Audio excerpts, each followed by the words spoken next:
Shalom, selamat malam.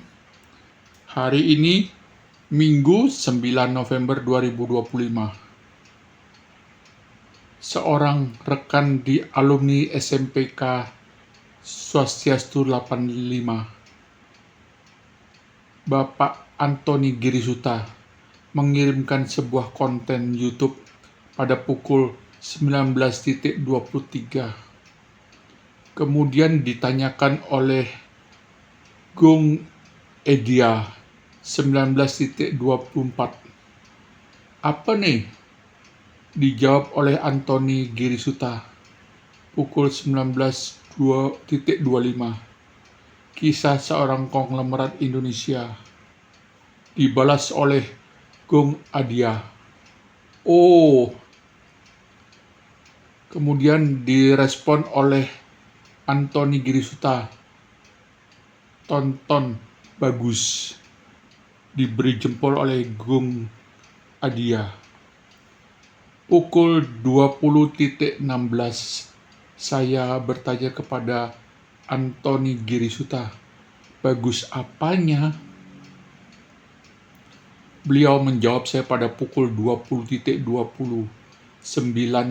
November 2025. Kata Antoni Girisuta, kata-kata yang selalu diulang oleh Dato Sri Tahir, orang kaya yang mati di atas kekayaannya, memalukan. Begitu jawab Antoni kepada saya, apanya yang bagus? Bagusnya di mana?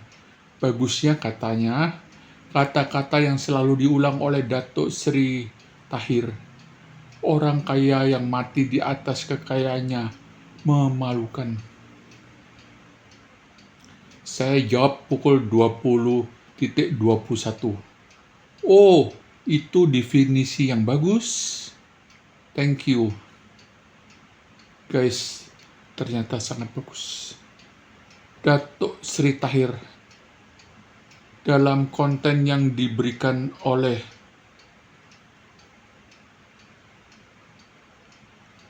Antoni. Saya tidak punya luxurious kualifikasi untuk disebut itu. Saya merasa as a humans melakukan sesuatu yang baik itu adalah keharusan, it's a compulsory. Apa definisi ibadah? Ibadah itu bukan ke sebuah gedung, sembahyang di gedung itu, bukan. Ibadah itu adalah hubungan yang terdalam antara hati nurani kita yang terdalam di hati kita dengan Sang Pencipta. Makanya dengan Bapak giving itu menjadi salah satu ibadah. Bapak juga menganggap itu sebagai ibadah gitu ya, Pak? Ya. Seperti Pak Purbaya bilang, nantinya tahun 2026 ekonomi kita jadi 6%, bahkan sampai 8% kalau nggak salah. Begini, Pak Purbaya itu adalah sangat orang yang extraordinary. Patriot Bond itu bond yang biasa-biasa aja. Gitu. Cuma kalian mempolitistri ini. Itu biasa-biasa aja. Pemerintah keluar bond, ya kita mendukung beli bondnya. It's just normal, tidak ada satu hal khusus. Jadi saya nggak kira kenapa wartawan harus membuat khusus. Itu oke-oke aja. Meninggal di dalam kekayaan adalah satu hal yang memalukan. I repeat ya, to die in the rich is a shame. Kalau Anda tanya, apa yang didambakan? Ya saya dambakan setelah ketemu ibu dan ayah. Ya, that's my dream. Ya, orang tua juga ada. Iya.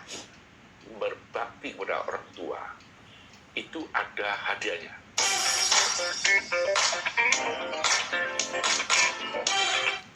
Itu adalah konten dari YouTube. Inilah seorang podcast cantik berdarah Palembang dan Jawa mewawancarain Dato Sri Tahir dalam judul yang diberikan oleh dia, dari nol jadi dermawan dunia. Dato Sri Tahir, hidup ini bukan tentang uang, tetapi hidup ini bukan tentang uang, tapi arti hidup. Sebuah konten yang sangat bagus. Seorang konglomerat yang dari keluarga miskin, umur 20, beliau baru mempunyai rumah sendiri. Berkat orang tuanya yang mengasuhnya selama 20 tahun, Dato' Sri Tahir. Melihat teladan orang tuanya, tidak neko-neko, orang yang baik, orang yang bersahaja, dan baru memiliki rumah sendiri pada usia 20 tahun si Dato' Sri Tahir ini. Akhirnya dia menjadikan perusahaan keluarga yang sangat besar dan memberikan sebuah konten yang sangat bagus. Saking bagusnya, Bapak Antoni Girisuta mempromosikan di alumni SMPK Swastiastu 85 kami. Pada saat dia menyuruh untuk menganjurkan untuk tontonan bagus, saya tanya, bagusnya di mana? Ternyata kata-katanya. Tonton guys. Satu hal yang menarik adalah bahwa dia rindu ketemu ayah ibunya. Dan hal tersebut terkonfirmasi bahwa saya kurang menghormatin orang tua saya pada saat mereka masih ada. Khususnya ayah saya. Pada saat mama jatuh dan tidak bisa bangun dari tanggal berapa tuh ya, kalau nggak salah sih tanggal 7 Agustus dan 7 bulan saya merawat beliau. Mama saya mengganti dia yang belepotan, pampers, baju, 7 bulan lamanya.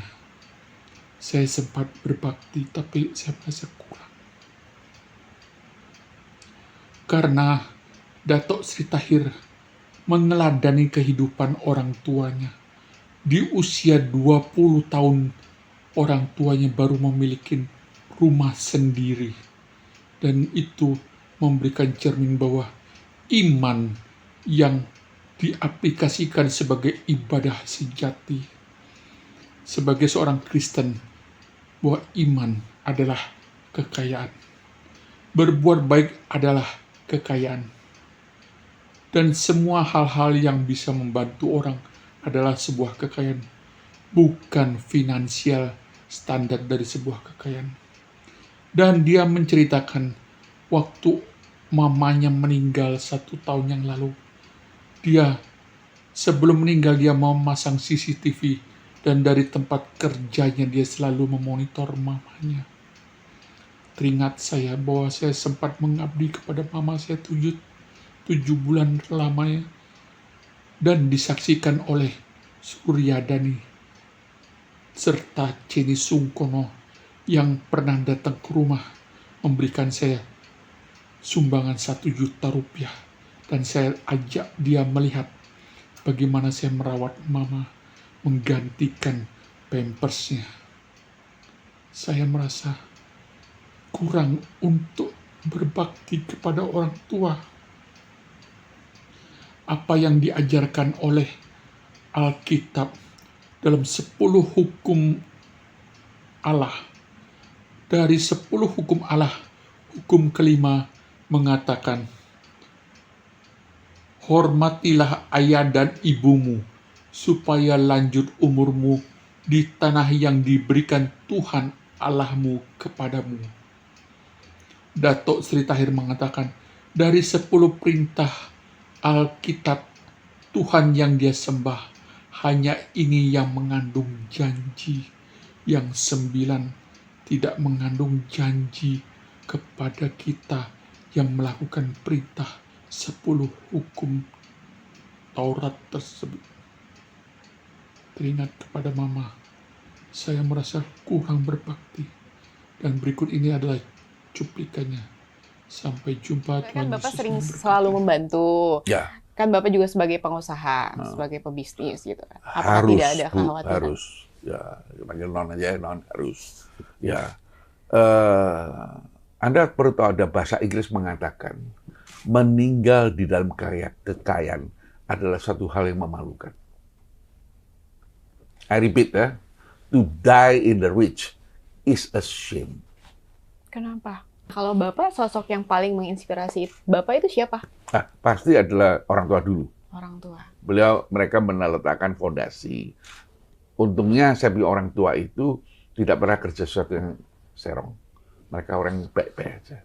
Sederhana, baik. Di dalam kesederhanaan ada hal yang tidak sederhana. Itu orang tua saya.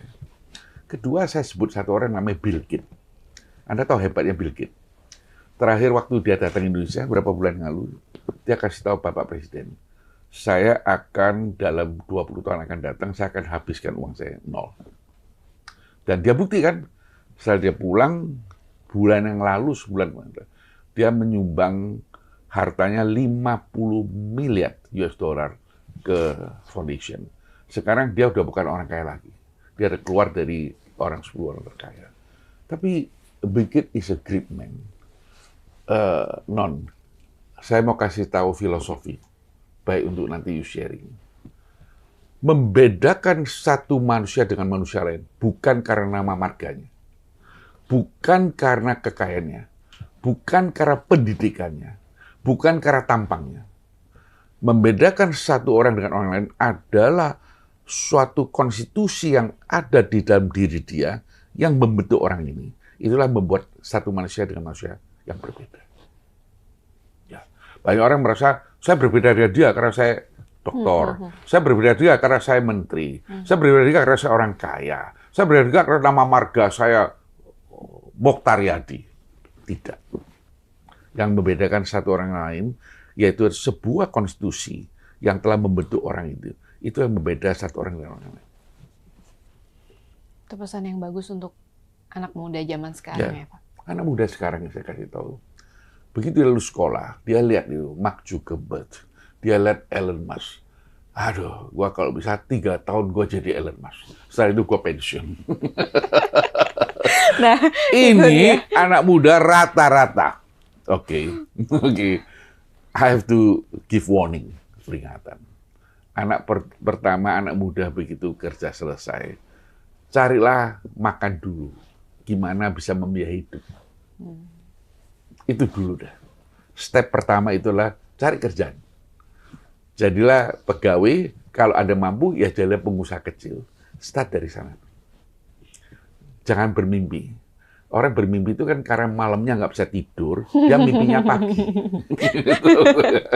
Makanya dia mimpi seenaknya. Gitu. Saya tidak anjur itu. Down to earth. Mulai step pertama adalah kita ingin cari makan. Mau cari kehidupan. Setelah itu baru berkeluarga. Buat Itu anaknya, namanya teorinya ya, Pak. Maslow. Teori Maslow, baca ekonomi adalah Maslow teori. Ya. Pak, tadi menarik Bapak bilang kedua orang tua Bapak adalah sosok yang sederhana. Ya. Ya, pasti dua-duanya. Bapak dan Ibu itu menjadi Dua-dua. contoh Bapak. Ya. Nilai atau pesan yang mungkin selalu Bapak ingat dari kedua orang tua Bapak atau mungkin dari Ibu Bapak, ada Ya. nggak Pak nilai-nilai seperti atau Saya pesan apa? adalah dengan mata sendiri. Saya lihat mereka punya kehidupan tidak mudah. Sangat susah. Mereka berjuang. Saya umur 20 tahun, baru keluar dari rumah kontrakan. So, you tahu. Jadi saya umur 0 sampai 20 tahun itu rumah kontrakan. Ya. Jadi mungkin you lebih baik. Gitu. Mungkin you sekarang udah punya rumah sendiri. Saya enggak. Rumah lease. Umur 20 tahun saya masih ingat. Ibu saya bilang sama saya, dia beli satu rumah. Dan kita so happy kita pindah ke rumah baru, rumah sendiri. Until today. Jadi saya lihat dengan serius, saya lihat dengan baik, saya lihat dengan segala kesedihan. Bagaimana orang tua saya membesarkan saya tidak mudah. Dan itu saya akan ingat sampai hari terakhir saya. Itulah yang membuat saya sayang orang tua saya. Hormat orang tua saya. Ibu saya baru meninggal. Setahun yang lalu. Tidak lebih dari 2 minggu. Tiap tahun, 1 tahun ini. saya pasti nyekar. Orang nyekar kan mau lebaran ya. Orang Chinese lekar cengbing, saya enggak. Saya juga enggak kok, Pak. Ya, every 2 weeks. Saya 2 weeks. Saya pasti ke San Diego, jauh 50 kilo. Saya ngilangin kangen. Ya, I miss my parents. So, every 2 weeks, sudah setahun. Ibu saya meninggal tahun yang lalu bulan 7 tanggal 10. Jadi saya sekarang udah setahun setengah. Ya. Kalau Anda tanya, apa yang didambakan? Ya, saya dambakan secepatnya ketemu ibu dan ayah.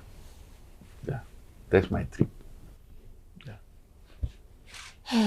Pertanyaan apa lagi? Maaf ya. Ya. Orang tua nggak ada. Iya. Ya. Kalau Bapak bulan Juni, Saya ibu saya. iya. Kalau Juli. oh, ibu bulan Bapak 7. bulan Juli, kalau papa saya bulan Mei. Oke, Itu di mana bulan ulang tahun saya. betul. Itu Saya kasih tahu you ya. Saya kasih tahu you. Semua agama, saya yakin termasuk Islam. Saya yakin. Saya tidak belajar Islam. Kalau saya salah, saya minta maaf. Semua agama mengatakan kematian itu adalah perpisahan kekal. Kita tidak tahu lagi, ya. Orang Kristen percaya surga. Saya kira orang Islam juga percaya surga. Tapi kan tidak pernah ada orang ke sana dan balik. Kasih tahu kita. Jadi memang di Alkitab mengatakan kita akan ketemu lagi. Tapi how? Nobody knows. Jadi hari saat itu, orang tua saya nggak ada. Saya kehilangan hak untuk menjadi anak. Saya tidak bisa punya hak lagi menjadi anak. Hak saya menjadi anak karena saya ada orang tua. Begitu orang tua nggak ada, hak anak ini hilang. Dan saya selalu kalau malam merenungkan itu perpisahan kekal. Ya. Sampai hari ini. Jadi lucu, rumah ibu saya di sebelah, mungkin kalau Pak Wiguna tahu ya, sebelah. Dulu waktu ibu saya koma, kan saya pasang itu CCTV. Jadi saya lihat ibu saya di rumah. Mohon maaf ini bikin you sedih. We share our agony. Saya lihat ini, saya bisa tahu ibu saya gerak-gerik. Sampai sekarang, TV itu nggak saya matikan. Jadi saya malam lihat ibu saya punya kamar, at least masih ada, saya anggap ibu saya masih di sana. Ya. Jadi saya matikan. Saya bilang sama anak-anak saya, rumah ibu saya nggak boleh dibongkar until saya finish. Jadi rumah itu semua penatanya as same time, tidak boleh digerakkan. Kalau saya sudah meninggal ya up to you all. Itu hartanya anak-anak ya sudah. Ya. Di dalam Alkitab mengatakan berbakti kepada orang tua itu ada hadiahnya. Nah, saya sedikit sharing ya. Kan kita mengenal perintah Allah 10 ya, Pak. Mungkin orang Islam mungkin pernah dengar ya, Musa waktu di atas itu ya. Dalam 10 perintah itu tidak ada janji. Misalnya kita bilang Anda harus menyembah Allah, tidak ada janjinya. Ya. Anda tidak boleh melakukan penipuan, itu tidak ada janji. Anehnya di pasal kelima, hukum Taurat kelima mengatakan berbaktilah, honor your parents. Dikasih janji, ada janjinya. Dia bilang kalau siapa yang honor kepada parent, Pak, dia di atas dunia ini umur panjang dan sejahtera, dan juga di dalam hidup yang akan datang. Aneh itu, 10 hukum Taurat ya Pak, 9 yang lu lakukan kebaikan itu tidak ada janji. Only one Pak, yaitu kalau Anda berbakti kepada orang tua.